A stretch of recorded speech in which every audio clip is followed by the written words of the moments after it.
Welcome on in. It's another episode of NASCAR Coast to Coast, presented by our friends at Whelen Engineering, on the road, in the air, and around the world. Whelen is trusted to be seen, trusted to be heard, and trusted to perform. As always, your host with the most, Chris Wilner, MRN pit reporter, Kyle Rickey, MRN turn announcer and host out there at Stafford Motor Speedway. Kyle, some construction going on. We are T-minus just over a month from the Spring Sizzler, and they're hard at work, aren't they? I feel like I need a hard hat to be walking around at least this end of the speedway. Right below me, the guardrail was just removed about 40 seconds ago. That's been there since the 60s or the 70s.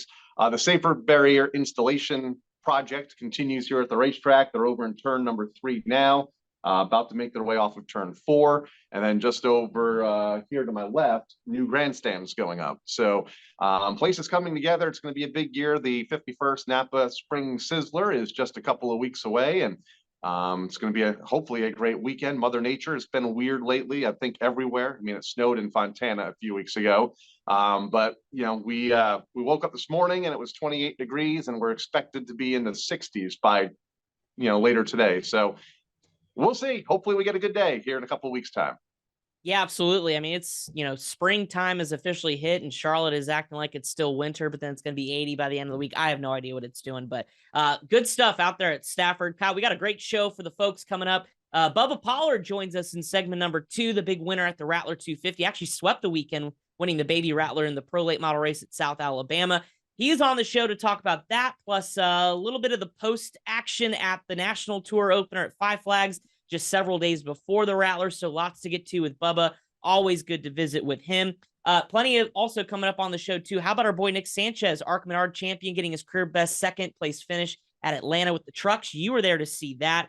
That was awesome. We're going to recap some of those races, like we mentioned, the Rattler. Hickory had a big-time doubleheader with PASS, the Pro Late Models, the PASS Series and the American Canadian Tour out there as well. And then, of course, South Boston. We talked to Peyton Sellers last week. We'll kind of figure out what happened there. But let's get into it because we also have some news and notes coming out of Cars Tour. Stafford news about a big-time driver running full-time in the SKs this year. We'll tease that. So lots coming up on this week's show. So let's get into it, Kyle. South Boston had their season opener, 40 years of late model stocks out there. Peyton Sellers going for a 7th record track championship, but he did not claim victory in either of the two twins to open up the season. What happened out there this weekend? And I tell you what, Carter Langley was not on my bingo card to sweep the weekend. And I don't think he was on anybody's radar to get his first win, never mind go back-to-back. But great fields of race cars. Again, they ran twin 75-lap races on Saturday night. Carter won race number 1 over Mike Looney, who we've got to know the last few years, a former race winner at the Martinsville Speedway in the late model. Peyton finished in the 3rd spot. Race number 2, a little bit more comfortable of an advantage at the finish for Carter, holding off Jacob Borst and Peyton Sellers, who ended the night with 2 podium finishers. But suddenly Carter becomes an early favorite there at the South Boston Speedway. And with the car count and the schedule that they get, does he do what many others do at that racetrack and look for a national championship under the NASCAR banner? So we'll see. I mean, a lot of drivers, they don't think about it. It's not on their radar until suddenly they find themselves in victory lane multiple times early in the season. And then those points come out, the 2nd or 3rd week of May is when we usually see the national standings start to come together, and they're up toward the top of it, top 4, top 5, top 6. And then suddenly it's, okay, now we have to modify our schedule. So we'll see if it's a long way away, but maybe an option for Carter, who's off to a really good start at the South Boston Speedway. So a great opening weekend for them, as it usually is at a great field of cars. Sportsman Racing, Kyle Barnes picked up a race win over Adam Murray. 19 cars took the green there. So they're off now for a couple of weeks. They'll be back with the Smart Modifieds the 1st of April.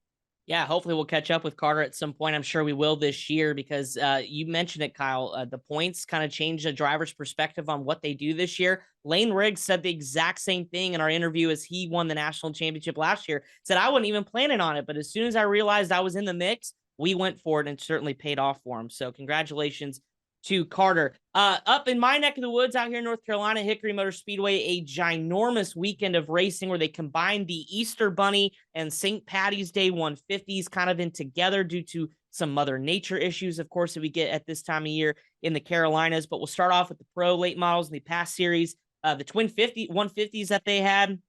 Cole Butcher swept the deal.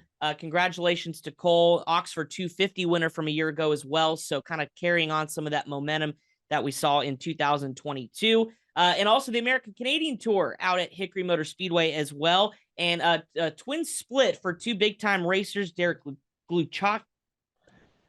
Kyle, help me out. Derek Gluchaki. Gluchaki. I was close, and I said it off air, and of course the rest on.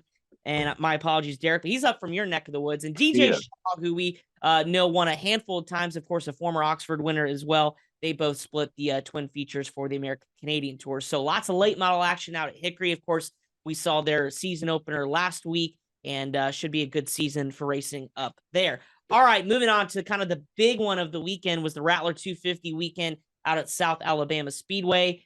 It started off with drama before qualifying. Ty Majeski was entered, of course, truck racing on Saturday in Atlanta. He made it, I think, with 20 minutes to get in his race car and go qualify. About it. Oh, look at that. Got the pole. I guess they tested there earlier in the week, so he kind of knew what he had going into the weekend. Just missed the top 10 at the Atlanta Motor Speedway. I believe he finished 11th.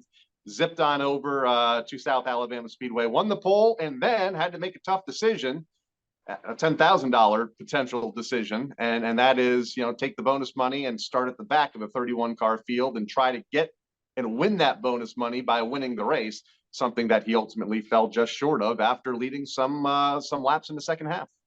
Yeah, and he even said it post-race too. He says, every time I feel like I take these back row challenges, I always get one spot short, always second. So nonetheless, a great effort for Ty. Obviously, we know the talent he has, being a 5-time winner of that race, but it was all Bubba Pollard who methodically made his way, started 15th.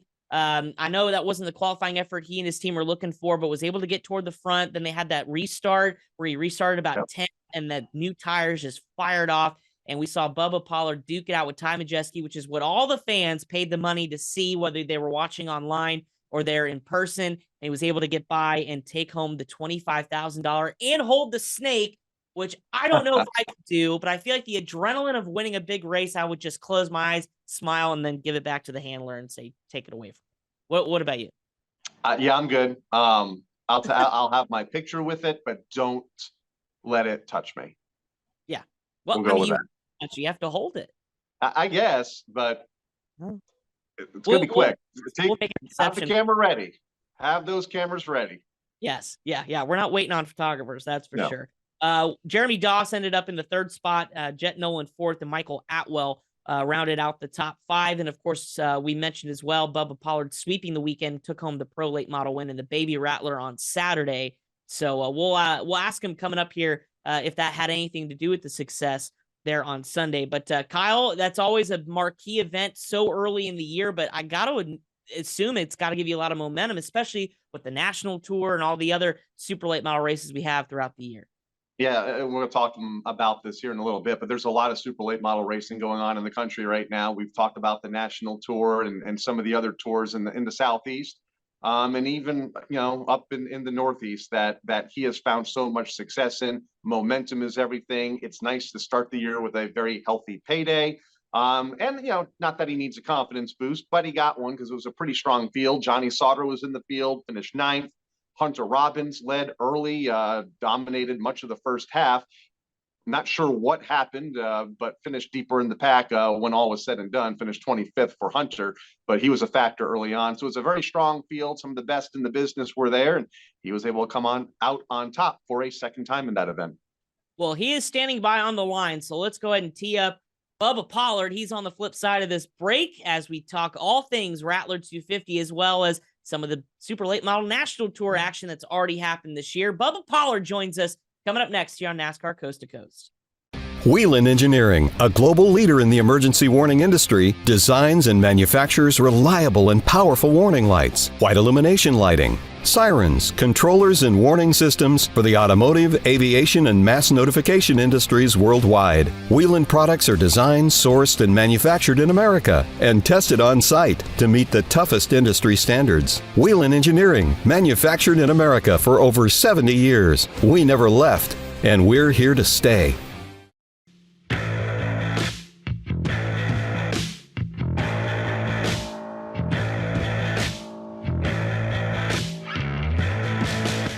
Welcome back on into NASCAR Coast to Coast, presented by Whelen Engineering. As promised, joining us via Zoom, the winner of the Rattler 250, his second career win at South Alabama. That is Bubba Pollard. Bubba, congratulations. I know you're out at a racetrack right now at Sonoya working hard, but let's walk it back to last weekend. The duel with Ty Majeski. I think everybody wanted to see it. They got their money's worth for $25,000. Walk me through kind of the ending of that race, and seemed like you did your time a little bit, or was it all the plan to kind of capitalize there at the end? Yeah, it was a great weekend. Yeah, that's how you want to win races. You want to run the guy down and pass him there with 10 to go. That's a promoter's dream right there. So it was a great race. We had a real good race car all weekend, and really come qualifying time, I felt good about the race car. We qualified terrible. And then, we qualified 15th, kind of struggled there the first half of the race, just couldn't get anything going. I knew we'd been fast all weekend, that we had been there, and the car had been good, several weeks past. So we started the race struggling. Come in, I told the guys, I said, man, I really don't know what to do to it. The car is really all over the place, but we made a few adjustments, nothing major, and we bolted 4 new tires on that thing, and she come alive like she had been all weekend. And we just made our way back up through there. I think we started 10th or 8th on that restart there, and was able to make some ground up, and we could run, about the same lap times for the last 70 laps. And I was kind of watching him. I knew he was getting loose off the corner, and my car's really been good about staying for the long run, and it did on Sunday. And that was just the difference. We could run the same lap times, and mine just lasted just a little bit longer. So it was a good race, man. When you outrun Ty Majeski, you've done something, especially there at South Alabama. He's won a lot of races there in the last 6 years. He won the Rattler 4 or 5 times, 6 times, or I think it's going for a 6th one. So when you do that, I mean, you've done well at the place, and we was happy. We're in a good spot with our program, we feel like.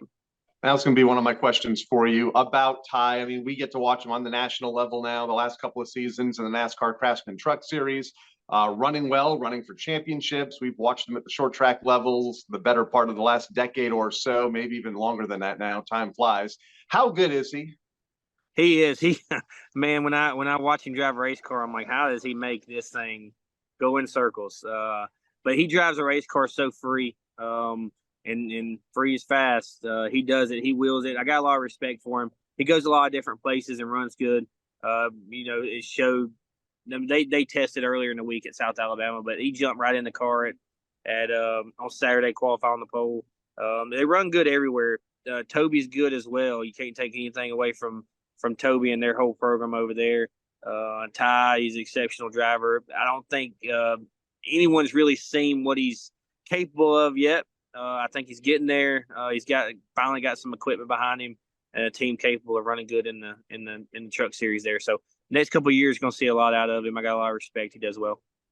Ty also took that $10,000 bonus if he would come from dead last on the field to win the thing, got to second. That kind of sparked the question, what track would you take that bonus on, and how much would the price be for you to go and take a back road challenge in a racetrack? Well, I don't know if I'm that good anywhere.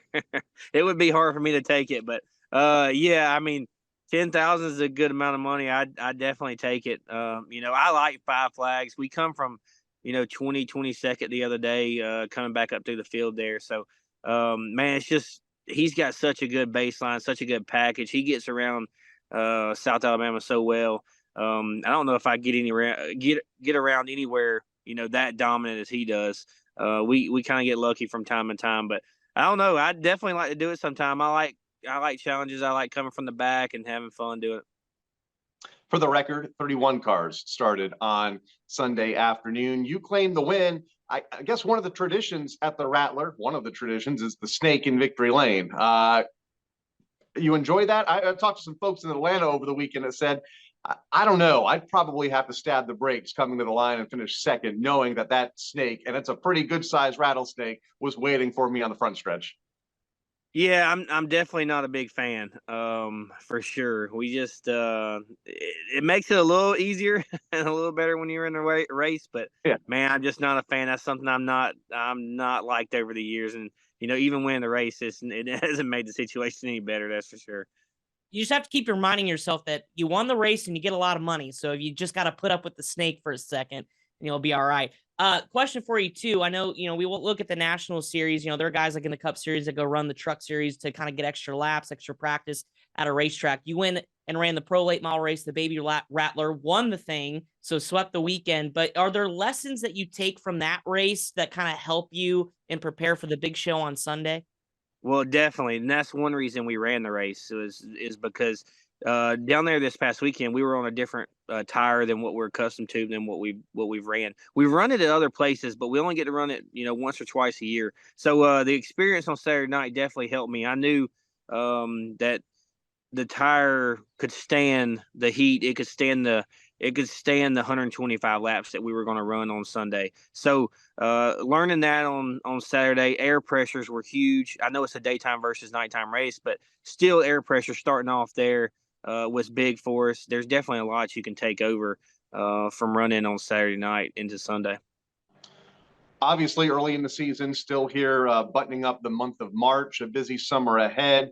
A lot of big events on the horizon. Super late model racing in general, for you, big picture, where's the health of it right now? I mean, obviously a lot of news with the new national series, the ASA National Tour this year. Where do you see super late model racing in that region of the country and even nationally? Well, I think it's going in the right direction. I think there's a lot of great people that's behind these series, and even at the local level here, the region, it's growing. I think it's healthy. I think there's still a lot that we can do to support it. There's still a lot of things that we can do to make each series better each and every week. But the growth is there. It's definitely got opportunities with all the right people. They're working together. The two series that's running kind of against each other, not on top of each other. So that's great. I think they're working together. It's healthy. I think there's a lot that can come. They've stepped up the money. Hopefully we can get a TV deal at the short track level and just help us with some of our sponsorship to get us out there on a national level. Because I think there's a lot to be gained there. And as the young drivers coming up, it gives them a place to kind of stepping stone to get started because they're used to running just kind of all over. But if they can come and run in the series and get a name for themselves, they move on to the next level. So, I think it's great. We're going to do all we can to support it. We look forward to it, look forward to the future and see what it is, see what's about to come. Kyle had mentioned the national tour that kicked off just a few days before you had to get things buttoned up for South Alabama. Obviously, some fireworks on the racetrack. We don't have to get into the details of it, but now that we're a week or so removed from that, one, where does your relationship stand with Casey Roderick? And two, what were your thoughts of just that event and kind of that national tour kicking things off, obviously with their 10-race schedule? Well, I think they've done a great job. There's a lot that, to learn. It was the first event. It's the first time everyone's worked together. They got a jail. It's going to be concerns the first race, but all in all, a lot of the things that went on the racetrack were subject to the drivers. The drivers just, really didn't. You got 36 of the best going for one spot. You're kind of going to get tied up there, but you got to blame it on the driver's son for the heat of the moment. But me and Casey, it's kind of been ongoing. The way he drives, he's really got a fast race car, and he's a good race car driver. He just needs to settle down a little bit. I don't know if he thinks he has something to prove or what, but we all been doing this a long time. And there's nothing to prove. We just got to go out there and and win races. And I get it, but at the same time, everyone needs to chill out, settle down. And not drive over their head or anything like that. And I think he's got a lot of pressure on him, I guess, to perform with the type of equipment he's in now. But he's obviously talented. He's just got to make better decisions, I feel like, on the racetrack and not put ourselves in that type of situation. Things got out of hand. It is what it is. Sometimes I was raised good old short track racing. That's how I was raised. So that's how I'm going to stick to it and stick up for yourself. And I don't go looking for any problems, but when there is problems, sometimes you just got to handle it the way you do, unfortunately. But, we'll see. I think we race together next week and we'll see how it goes. So just looking forward to get back on the racetrack and get back to racing. And then as a follow-up, the quick turnaround that you guys had to make on that race car, I think you had to do the whole rear clip, right? So like that was probably added stress going into the Rattler as well. Yeah, so we took Sunday off there, just kind of regroup, get our heads together, and what do we want to do? I have another car sitting there, but it's a car that we hadn't raced, and I wasn't sure going into the Rattler weekend. We wanted to take something we were accustomed to and knew, had some notebook or just some knowledge on. So we decided to fix it. We got out Sunday morning, cut the rear clip off. Man, we got a good Seneca Performance. Does a great job. They got everything cut out, notched, shipped it to us on Tuesday.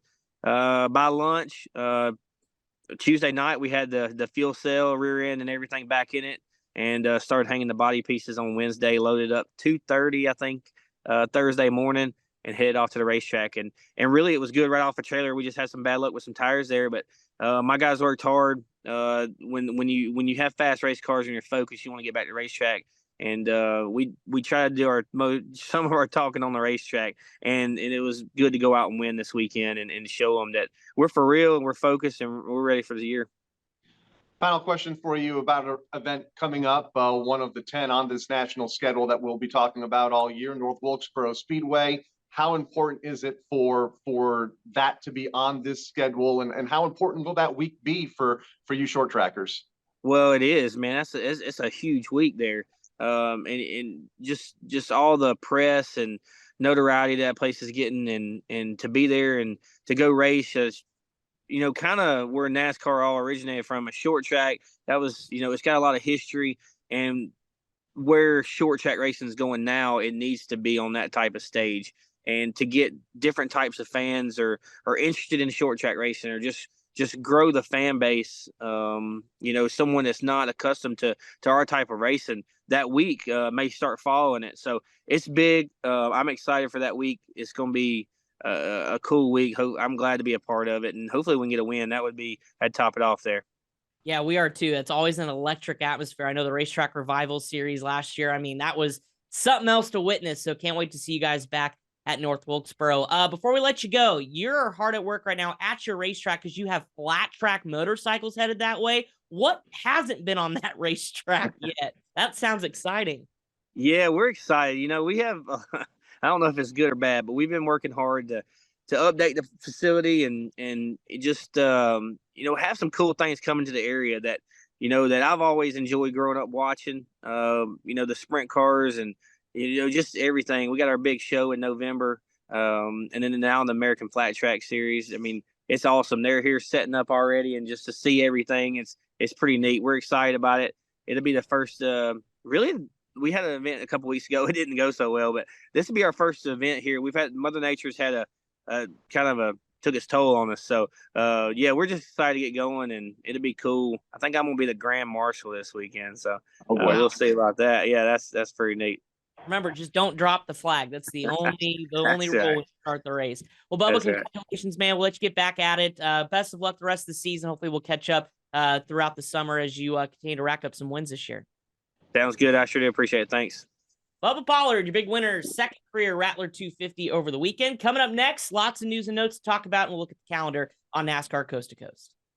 Whelen Engineering, a global leader in the emergency warning industry, designs and manufactures reliable and powerful warning lights, white illumination lighting, sirens, controllers, and warning systems for the automotive, aviation, and mass notification industries worldwide. Whelen products are designed, sourced, and manufactured in America and tested on site to meet the toughest industry standards. Whelen Engineering, manufactured in America for over 70 years. We never left, and we're here to stay.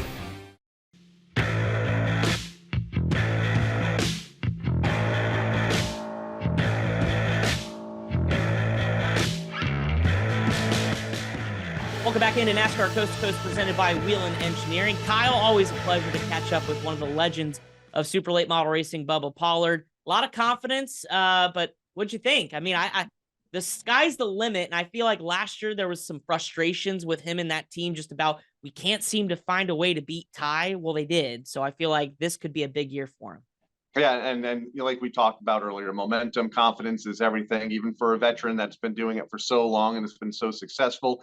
I'm impressed in how he manages his time, because now he's, out at a racetrack, managing a racetrack and gearing up for motorcycle racing this weekend, American Flat Track. I guess it's this weekend or within the next couple of weeks. So he has a lot going on, more behind the scenes than I think a lot of people are aware of. And he's put it all together nicely. Yeah, absolutely. Sonoya Raceway doing a great job. They were the ones that I remember threw the tarp over at the end of last year, trying to make sure they get their final event in. And I even think had a helicopter flying over to try to air out the racetrack. So pretty cool stuff from Bubba out there at Sonoya. Congratulations on that win. All right, some news and notes. First of all, let's look ahead, because the ARCA Menard Series East is kicking off their season this weekend out at Pensacola's Five Flag Speedway, the Pensacola 200. We talked about the West. We've talked about the National Series. Now the East drivers get their moment in the sun. 37th year for ARCA East at one of the iconic racetracks in short track racing. And a guy named Tyler Reif is on a roll. He's going to run both West and East. He picked up the West opener at Phoenix. Kyle, what do you think about the East race this weekend? It's going to be a good show. To clarify, this is the 37th year of the series. It was the Busch North Series, K&N East Series. It's had a few different names over the years, but it fell under the ARCA banner 3 years ago. So back at Five Flags, great racetrack, great field. You mentioned Tyler Reif. He's on a roll, won at the Phoenix Raceway in Arizona. He's got some competition, though. Luke Fenhaus going to make his ARCA debut, a former Slinger Nationals winner. We've talked a lot about him in the Midwest the last couple of years. Williams Walich back in action, running for Joe Gibbs Racing. We've talked a lot about William, especially at Phoenix. He was leading most of that event until a late race restart. Jake Finch is going to be there, driving for Venturini Motorsports. So it seems like a pretty healthy entry list, and hopefully a good show to kick off the ARCA Menards East Series season. Yeah, and I think that championship is wide open too. Last year what Sammy Smith did is pretty incredible. Obviously not in the field running the Xfinity Series, so the door's open for a next young star to kind of cement him or herself as a championship favorite. So the drivers you just named, I think all have a shot at it. We'll find out what happens this weekend out at Pensacola. Some news and notes as well. Cars Tour is adding the latest series to add the Choose Cone to its restarts. What? Restarts. I know. Color me shocked, Kyle, and you just said it off the air. It seems like that's the trend. I like it. I've always been a fan. I mean, even we're going to do that as well, on the dirt side with some series as well. So what are your thoughts on the Choose Cone? Will it be a cone or a box or a V on the racetrack? I don't know. Really? I like it. It worked at Bowman Gray, and I think that's where a lot of folks were introduced to it many years ago. They always had their Choose Cone nights. They didn't do it every week, but a couple of times a year they did it. Summer shootouts at the Charlotte Motor Speedway with the Legend Cars and the Bandoleros adopted that rule about 8 or 10 years or so ago, with a choose box in turn number 3 coming to 1 to go. And obviously NASCAR introduced it several years ago as well. So that seems to be, allowing the drive, that seems to be where we're going, and allowing these drivers to select whichever lane they want, give them the option to choose, because there are some racetracks where, there are preferred lanes, and maybe, how many times do we watch Cup races years ago at Martinsville where drivers were stabbing the brakes on pit road to come off in an even position instead of an odd position so they could be on the inside of the racetrack. So now, not only do you get that spot on pit road, you don't have to manipulate how you exit the pit lane, but you can choose where you go based on where the preferred line is and where everybody else went in front of you. And an opportunity if you're, restarting 5th or 6th to maybe make up a row or two as well, depending on how it goes. So good stuff for the Cars Tour. Again, they're back in action, both the late model stocks and the Pro Late models at Florence on Saturday. Final big news story coming out this week, Kyle, pertains to the racetrack that you are currently sitting at and working at, Stafford Motor Speedway. One of the legends, Jimmy Blewett, Showtime, is going to run full-time in 2023 with the SK Modifieds. That was big news that came out this week. Yeah, driving for the Tick Mike team, Mike Mayhofer, that owns a car here at, actually several cars that compete here weekly at the Stafford Motor Speedway in an SK Modified.